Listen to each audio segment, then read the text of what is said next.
Namaste everyone, Nicole Farrell here, Kachina Yoga, and welcome back to Sacral Chakra 201. This is Grown and Sexy Yoga for your Swadhisthana.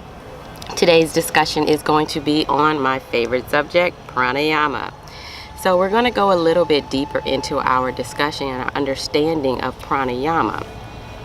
In Root Chakra 101, we learned that the prana is much more than just breathing, taking in breath, or H2O. We learned that prana is our life force that animates everything in this reality that we live. So we understand just how important prana is, correct? And we also understand and learn that there are 5 different vayas that come in through the prana being distributed throughout our body. These vayas activating each part of our system. The root chakra what we learned was dealing with the apana in the prana. So this time when we were working with the sacral chakra, you're going to find out that the sacral chakra is just so important when it comes to pranayama. So we are back to the breathing again. Okay, so just a little refresher. On a physical level, when the prana comes in, the prana is carried through the nervous system, through nerves, through capillaries, through arteries, through veins, etc. And on an energetic level, when the prana comes in, it goes through and is carried through the nadis, or the meridians in your system, okay? And they go from the soles of our feet all the way up to the crown of our head. So from heaven to earth and earth to heaven, okay? So those nadis make up 72,000 in original number plus, okay? So the nadis come in, there are 2 types of nadis. We have the manas, which are the channels that go to the mind, not the brain. The nerves do that, to the mind, okay? As the prana comes in, the manas take the energy to the mind. Then we also have the chitta, okay? As the chitta comes in, the chitta is the channel to the feelings or the emotions, okay? The channel to the feelings or the emotions. So as we're taking in the prana and taking in the energy, we are not only taking in the breath, but we are actually fueling and feeding our mind and our emotions, okay? Not just animating the entire body, but looking at it for every aspect of what it is doing, okay? So definitely understanding that control of the breathing is going to be control of the emotions, okay? When we're not in control of our emotions, being a being who must have air and prana to exist, that's the easiest way to take over and hijack a being, is to take over and hijack their breathing. Because by taking their breathing and they have no idea of how to be in control of that, you can push buttons on their emotions. Keeping someone in a very emotional state and allowing for trigger access is in allowing for control of that person, okay? So we need to be in control of our breathing at all times, okay? So the nadis, as the nadis come in, the nadis, they originate at 2 places in the body, okay? 2 places. They originate in the heart chakra and they originate in the sacral chakra, okay? In the heart chakra, there are about 101 nadis that is actually like the mind of all of the energy. So as the energy comes in there in the heart chakra, the nadis have like an energetic channel or a network of sorts. It's like as we remember that our body is an organic machine, the nadis are an organic you can think of it like electricity. They are like a living network of electricity that goes through our body, okay? So the ones in the heart, what they do is they decide together which vaya is going to go to which place. So they've actually had an intelligence in this network about where the vayas are going to go and how they are going to activate the body, okay? With the nadis that originate in the sacral are the 72,000 that makes 72,000 that makes 72,000. All these nadis being in control of other nadis like a legion. So 72,000 original in the sacral chakra.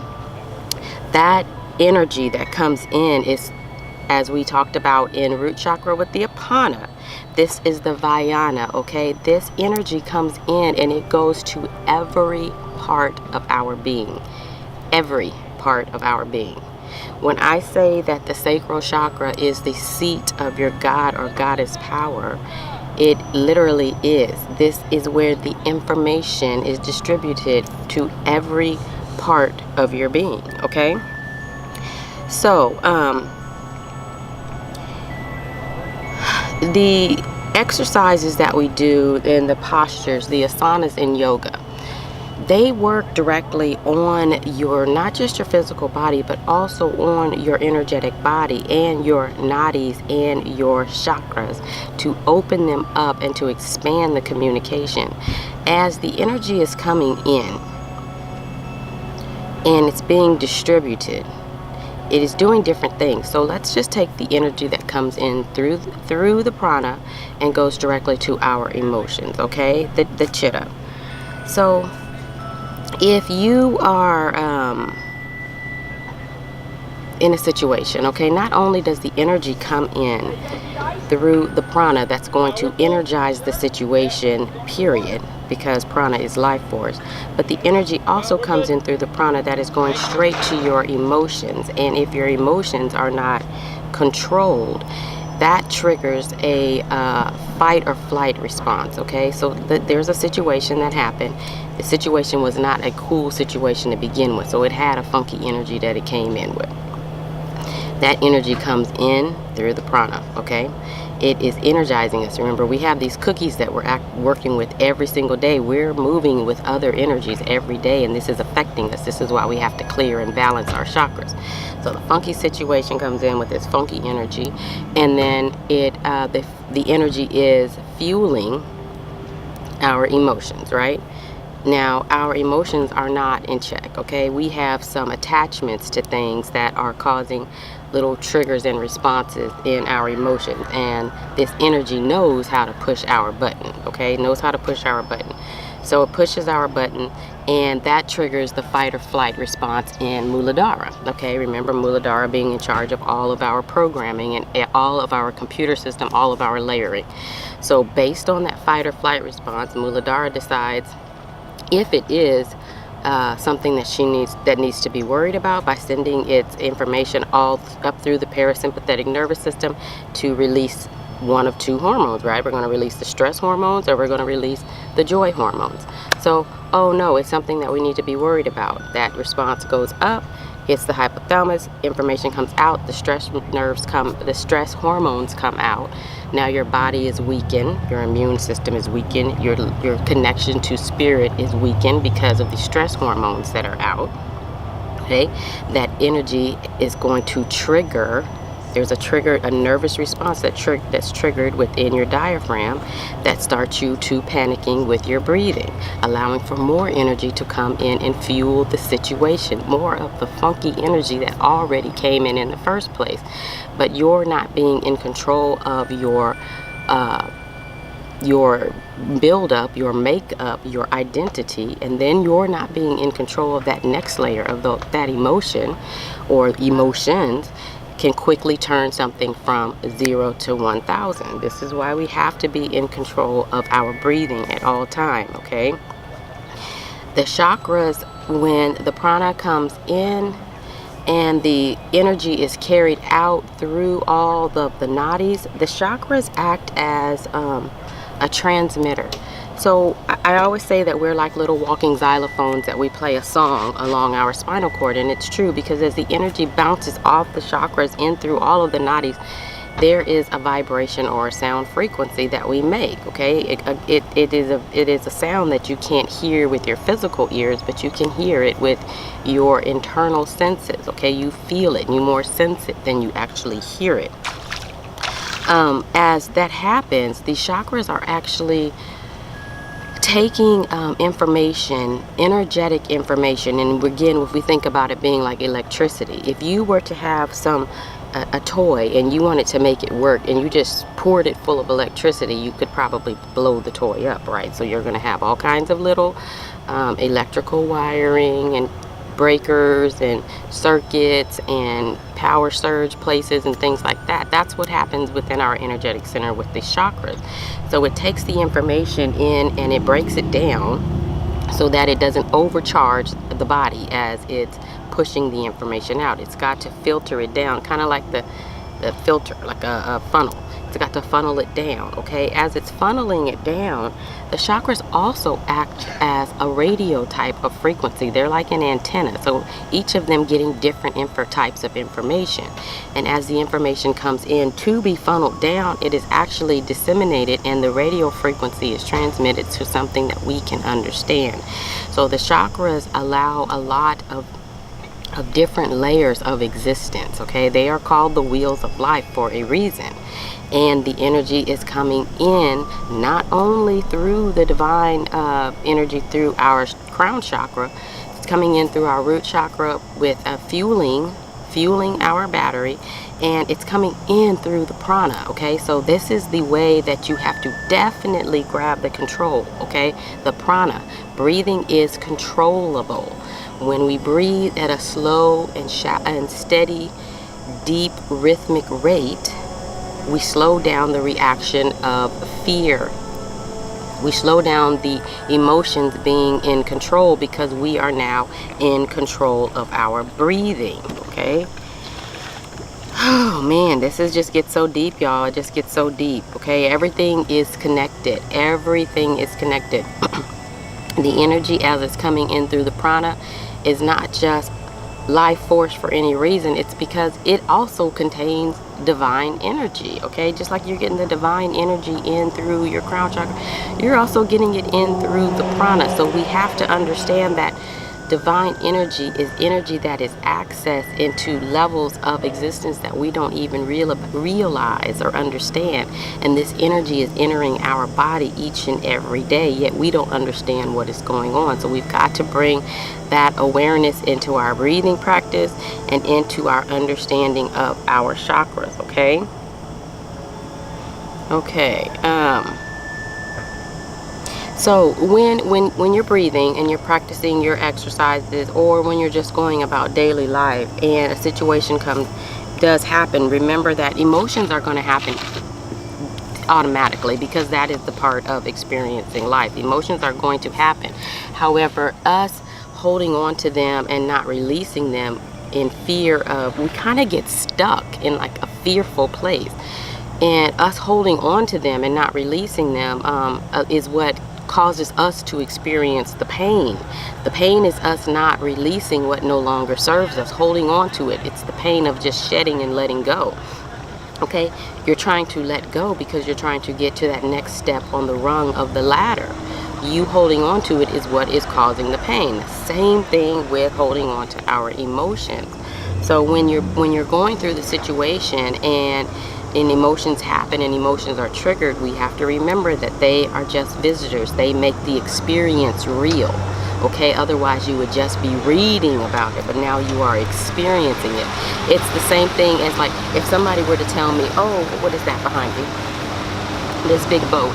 If somebody were to tell me, oh, you know, hey, I took pictures, look at my experience. We were on the glass bottom boat and we saw all kinds of fish and stingrays and sharks swimming underneath us as we were out there. And I look at the pictures, oh, that's cool and everything, but it's not the same thing as when I actually get on the boat and experience it. And I have heard people say things like, oh, well, why would you want to, you've already seen the pictures, why would you want to go there? Oh, because it's a total different situation. Just you experiencing it and having the knowing is actually taking in that experience into your energetic center and allowing it to be relived and understood and replayed, okay? Same thing with our with our breathing. So when we have the experience and the emotions happen, remember they're visitors, and we'll begin to do our controlled breathing so that we can slow the response rate on those emotions, because we don't want to trigger any type of fight or flight syndrome. We want to slow that response rate on the emotions, okay? When Swadhisthana, when she is active and in balance, the yogi becomes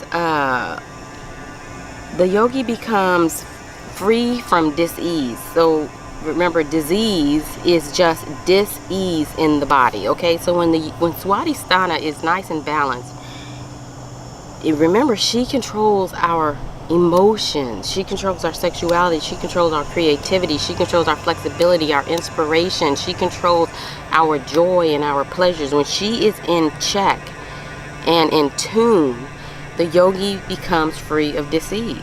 So what does that tell you about disease? Disease is caused by holding on to emotions. It is caused by holding on to emotions. So when you're holding on to emotions and you see physical symptoms beginning to manifest in your body, that is because there is an energetic counterpart. That cyst that manifests in your body has already manifested in your energetic body. And those things can be deadly on both sides. On both sides, you are living infected, for lack of a better words, because you are holding on to emotions, and it is manifesting in your physical, mental, and spiritual body. Holding on to emotions is deadly. It's very deadly, and we're going to get deeper into emotions a little bit later. But dealing with the prana right now, when the experience happens and the emotions begin, we need to immediately begin to practice our breathing. Do not allow your breathing to get out of control, because that is when you become emotionally hijacked. Now you are out of control, and anything can push your buttons and your triggers. Okay, so we want to be in control of our breathing, just like when you go swimming. When you go swimming, if you go underwater and you are not in control and holding your breath, you are going to die. It is the same thing above the ground. If you are not in control of your breath and you are not able to hold it or retain it or practice retention, pranayama, slow and controlled, contained, retained breathing, you are going to die, because remember that you only have a certain amount of breaths that you come in with. Okay, and living in a lifestyle that keeps you completely out of control is quickly killing you. You need to be in control of your breath. Okay, you cannot live here, you cannot exist here without leaving. When you go without breathing, when you go too long without breathing, you lose what? Consciousness, the state of the world that we live in today, with a lack or loss of consciousness. Okay, so we need total control of our breathing. Okay, remember that the prana makes us flexible and creative. The prana, if we allow it to do what it's meant to do, and to allow it to come into a clean, cleansed, and balanced space, it enhances our flexibility and our creativity, which changes our life drastically. Okay, if we are in control of creating, which is manifesting, which is each and every day seeing what it is that we want and going after our goals and getting them, then we are in control of our life. It starts at Muladhara, keeps on working up in through Swadhisthana, and then we just keep on going. Okay, so until we meet again, remember that there is only one you, so you have no choice but to shine.